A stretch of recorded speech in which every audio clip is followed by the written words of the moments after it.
Ladies and gentlemen, welcome to game number one in this best of three in between Capoch and Erik. It is the round of 32s of EGC Winter Series number three.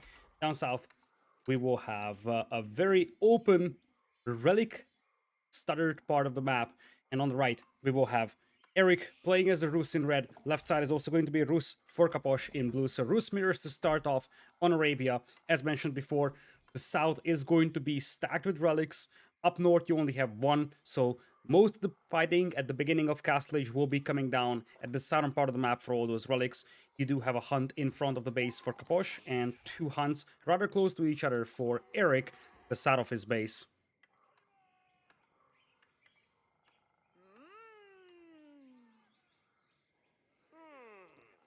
Looking at the hunting cabin placement, Erik has only 14 gold from that hunting cabin as compared to Capoch's 20. So while that is a tiny difference, it seems, in the long run it does stack up. So if you think about that, 6 gold per minute in a 10 minutes game, it's already 60 gold.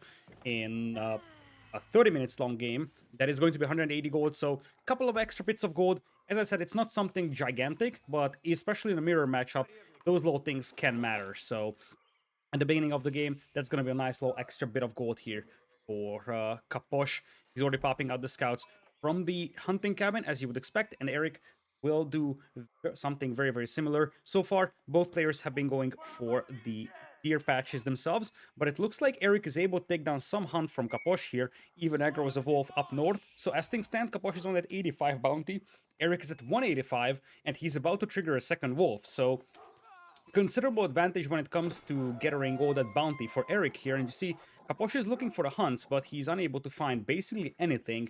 He's got one sheep trailing one of his scouts. The other scout is also being trailed by one. Not a single wolf, not a single patches of huntables taken down. And as things stand, Erik has to be happy with this start because Capoch is not even reaching that level 1 bounty as compared to him. Getting close to that level 2 already, and he's already being trailed by 50 gold worth of wolves. He managed to finish off these patches of deer just now, so quite an underwhelming start here for Capoch, and unless he finds one or two wolves over here, that's going to be quite concerning for him for multiple reasons. Mainly because when you have this little gold in the bank, like only 95 bounty, you also have a harder time affording the professional scouts upgrade. So one thing that you have to consider is that you will get feudal age with the 200 gold you already have. You will have some gold recall from the hunting cabin. But one underappreciated thing over here is that then you will have to grab the professional scouts upgrade, which is 275 gold. Now you can sell some wood or food at the golden gate to get 150, but you still need to have 125 or in the bank in order to get to that in one transaction. So right now you see Capoch is only at 49, so if he doesn't find some more gold for himself, a single transaction won't be enough for him to get to that professional scouts, and that's a significant concern right now for him. Compare that to Erik, he's at 193, which means that a single transaction for him will be enough to get to professional scouts. In fact, with all those wolves being killed and the trickle from the hunting cabin, it might even be enough without the transaction. Nonetheless, the biggest problem, as I said, is right now on the side of Capoch, because he will need to make 2 transactions on the Golden Gate in order to get the gold he needs for professional scouts, and he only will get 1 ticket upon finishing that building. This basically means that he's gonna have to delay his professional scouts tiny bit, and I think he should have moved out for gold mining already in this situation. Because when you're so little on gold with the Rus, you have to move out and mine some gold for yourself, otherwise your pro scouts will be delayed so heavily. As things stand, there is 2 wolves over here chasing Erik, and Erik is about to trigger a third one potentially. Now, if Capoch gets one of these, he's gonna be pretty happy about that one. But Erik should be able to get 2 more wolves for himself. Let's see who's getting the bounty for that. Bit of a scuffle between the scouts. Looks like Erik gets the first kill. And Erik, is he gonna get the second one as well? I think he will. If he turns back and shoots right now, it's enough. Nope, Capoch got that. So Capoch gets 25 and Erik gets 25 as well. Ultimately, Capoch is going to be at 140 bounty, still level 2, versus his opponent at 315, which is tier 2. There is one more wolf here to be taken down. Erik start being a lot better than the one from Capoch. And you see, at this point, this is the problem for Capoch. You see, 269 gold. The transaction that he has made is still insufficient to get to that 275 he needs. By killing that wolf, he crawled closer, and with that hunting cabin working for him, he's gonna get that gold he needs. But ultimately, he was a little too slow to the professional scouts, and part of the reason why is because his early bounty wasn't spectacular. One thing that he could have done is kill a couple more sheep underneath his town center to get that gold a little faster, but nonetheless, he had to delay his pro scouts. He's still 1 minute away from that as compared to Erik, who is only 49.8 seconds at this point, and we're seeing an early archer range from Erik, and even a couple of archers coming out. This is not something that you see every day from a Rus player. Now, obviously, given the fact that you do have horse archers as part of your plan in Castle Age, having an archer range doesn't really hurt, and a couple of archers could help out quite a bit. Looking at Capoch, he has a ton of scouts out here though, and that's one of the advantages that you're getting from delaying that professional scouts, because Capoch has more scouts on the battlefield right now. It is 3 versus 6. A couple of archers will help out here, but at the beginning, a single or 2 archers won't do much against scouts, because these guys have a pretty decent amount of HP. So you see, a single arrow only doing 4 damage isn't spectacular at all. Obviously, having a couple of archers on the battlefield is going to help discourage any kind of aggression here from Capoch. Pro Scouts is in for Erik, so he wants to go for his own hunt. But as things stand, Capoch is trying his best to deny this one. He's going to take 3 carcasses. Capoch is getting close to that one, and Capoch is grabbing all the hunts. So despite all that somewhat underwhelming start from Capoch, ultimately, having more scouts proves to be more useful, because he's going to be able to push away Erik from his hunt. Erik just now starting to add a couple of scouts, so despite that kind of underwhelming start for Capoch, his recovery was very nice. 330 bounty ultimately for Erik. Only 180 for Capoch though, so Capoch's food eco is going to be slightly weaker due to the fact that he doesn't have tier 2 unlocked just yet.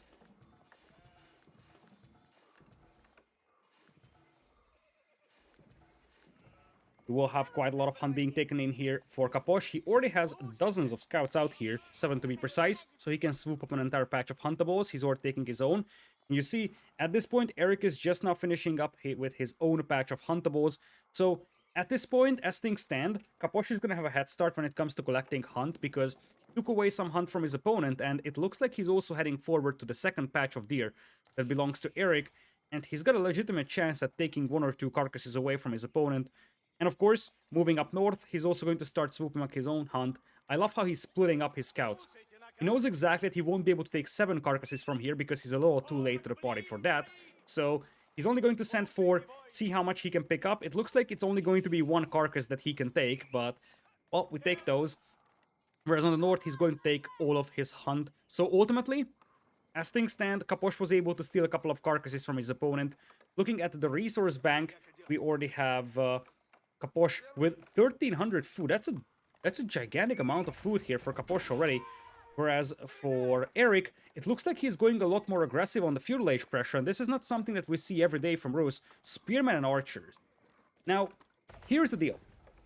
Capoch is already close to Castle Age. If you look at those resources, Capoch is just waiting for 25 gold, and I love this move here, double barracks for him. This is one of those scenarios where Capoch understands that while horse archers are powerful, in this scenario, against mass foot archers and spearmen, it's not ideal to go horse archers. You probably benefit a lot more from men-at-arms, but obviously for that you need Castle Age. And this is where things could get a little problematic, because Erik is already crawling up with the archers. Capoch coming in with the Abbey of the Trinity. I feel like if Capoch gets to Castle Age and gets like 5 or so men-at-arms out, this aggression will stall out. Erik, he already has a blacksmith. He has not gotten the siege upgrade though, which means that it is yet to be completed, and he will need to wait 50 more seconds to make siege weapons like battering rams. And in that 50-second window, Capoch will be able to finish the Abbey. He's gonna be able to make a couple of men-at-arms, potentially make a siege workshop and get a couple of springolds or mangonels out. I feel like this push isn't really gonna work for Erik. He's gonna take a couple of carcasses away from Capoch's base, so there is some retaliation for the previous, the taken away carcasses. But the biggest problem for him right now is that he's sort of stuck in feudal age. And as long as he's stuck in feudal, he's going to have a hard time against men-at-arms. If this was a horse archer play from Capoch, this would work for Erik, because mass foot archers will deal with the early horse archers nicely. But if you look at Erik's POV, he's got no idea about the barracks. And this is why it's such a good move from Capoch not to go for the horse archers. Most of the time, this Rus Fast Castle build is associated with horse archers, but one of the biggest strengths of this build is that this isn't necessarily a horse archer build. This can be men-at-arms or knights even, and that just helps a ton here. Obviously, Capoch will have to start mining gold for that, but men-at-arms aren't particularly gold heavy, so you don't need a ton of that. and you'll be able to pop out a couple before the aggression comes. Erik, setting up the first battering ram right now, currently has 17 archers and a handful of men-at-arms, or spearmen, excuse me. And on the other side, Capoch is the one with the men-at-arms, first warrior monk popping out as we speak. He should have no major issues going for relics down south. It's not really being contested right now. Battering ram now coming in for Erik. He's looking to potentially take down that Golden Gate. Now that's a nice idea because oftentimes the Rus players have an unbalanced economy. They don't really have gold income, they're just selling resources for gold. So if you take down the Golden Gate, you can hurt their economy quite a bit here. Nice move from Capoch to intercept the archers moving forward. Won't really be able to kill much, especially when the spearman comes in, but ultimately even a couple of hits helps here for Capoch. Looks like Erik is going to retarget the ram to the houses, which is also a good decision, I do believe. It's a little easier to take down the houses than it is to take down the Golden Gate, so you can easily get some damage done on the base of Capoch. Potentially may even make him housed. He's currently at 70 housing slots. Villagers pop out though, and looks like the archers were a little bit out of position. One villager gets picked off, a second one also falls, but the ram has taken quite a bit of a beating, and I love how patient Capoch is playing this. At this point, he's not rushing it. He wants to make sure that when he takes this fight, he's got a decisive advantage. Battering ram now knocking on that tower, so I think clock is ticking. This is the moment where you pop the men-at-arms, and this is where Erik is going to be like, oh shoot, how do I deal with this? Now, if Erik is getting up to Castle Age, there is no worries, but he's not. And as long as he's in Feudal Age, he just simply doesn't have an answer to Castle Age men-at-arms. That's exactly what you're seeing. Even all those archers are barely doing any damage to those men-at-arms, and this ramp push is very expensive here for Erik. Capoch popping out the men-at-arms. Spearmen are trying to hold the line and just trying to make sure that the archers aren't getting hit. Villagers also being pulled to take down the rams. Nice moves so far by Capoch to hold this one. The numbers are way better for Erik, but minimal casualties are inflicted by Erik's forces right now. You see, those men-at-arms are still standing tall. And at this point, 17 kills, 5 deaths on the side of Capoch with all those men-at-arms. And now Erik is on a full retreat. He's still in Feudal Age, and now he's in a very difficult spot, because now Capoch is the one that can go for a ramp push with that infantry, and of course, Capoch will have no trouble picking up the relics at this point, because he's the only Rus player in Castle Age. So, at this point, Capoch, all he needs to do is just continue with full men-at-arms and go for a ramp push. The biggest question right now for Capoch is when his opponent reaches Castle Age, because that's a big decision point. If Erik is close to Castle Age, then he's gonna have a couple of crossbows out, and suddenly you're in trouble, but given the fact that Erik is not going up to Castle Age yet, Capoch definitely has its window to counterattack, tries to take down the ram before it would get repaired. Spearman slowly going down to the men-at-arms at this point. This is a massive cleanup right now by Capoch. 28 kills to 7 deaths, minimal casualties on those men-at-arms. I don't think that he even lost one of those. Archers are doing their best they can, just running back, trying to get some more hits out, might even be able to take down 1 or 2, but ultimately, these men-at-arms have just marched across the map and didn't take a single loss. I think this is gonna be the first men-at-arms that probably will fall. Capoch already taking the sacred sites as we speak. He has 3 relics under his control, so if we go back to the income per minute tab, his resource income is now considerably better than the opponent's one. And as things stand, Erik is sort of stuck in Feudal Age, and in Feudal Age, he just doesn't have an answer to men-at-arms. He's trying to go for the Knights, which can be a temporary solution, but keep in mind that these are Feudal Age Knights versus Castle Age men-at-arms, and the bigger problem for him will be that Capoch can mix in some of his own Knights as well if he wants to, or Capoch can mix in a couple of Spearmen, so I don't think the Knights themselves will be a sufficient enough solution. Men-at-arms once again trying to jump on the archers here. Ram will be forced back. There's already 2 sacred sites being captured by Capoch, and even the scouts are being utilized to do as much harassment as they can. Capoch will be able to spot the knights coming in, so he's ready for them, and the men-at-arms just swarm the base of Erik at this point. Army numbers are way greater. 30 for Erik, 35 for Capoch, but of course Capoch's army value is just way better at this point. Most of Erik's forces are unable to deal with the men-at-arms, and you see, men-at-arms won't do particularly well against the knights, but they won't do terrible either, and Capoch's eco is just way better, so he can afford to take some inefficient engagements at the cost of his opponent staying in Feudal Age, because the price of those knights at this point for Erik is staying in Feudal Age, and that's exactly what we're seeing. Erik either makes knights or he goes into Castle Age, but he can't do both, and as long as he's making knights, he's in Feudal Age, which means that Capoch will be able to control the sacred sites, he will have all 5 relics, and then just overrun his opponent with superior numbers. Men-at-arms are about to hit the gold miners, many of them being weak. We could see quite a lot of casualties here as well. Looks like most of the villagers will survive this engagement.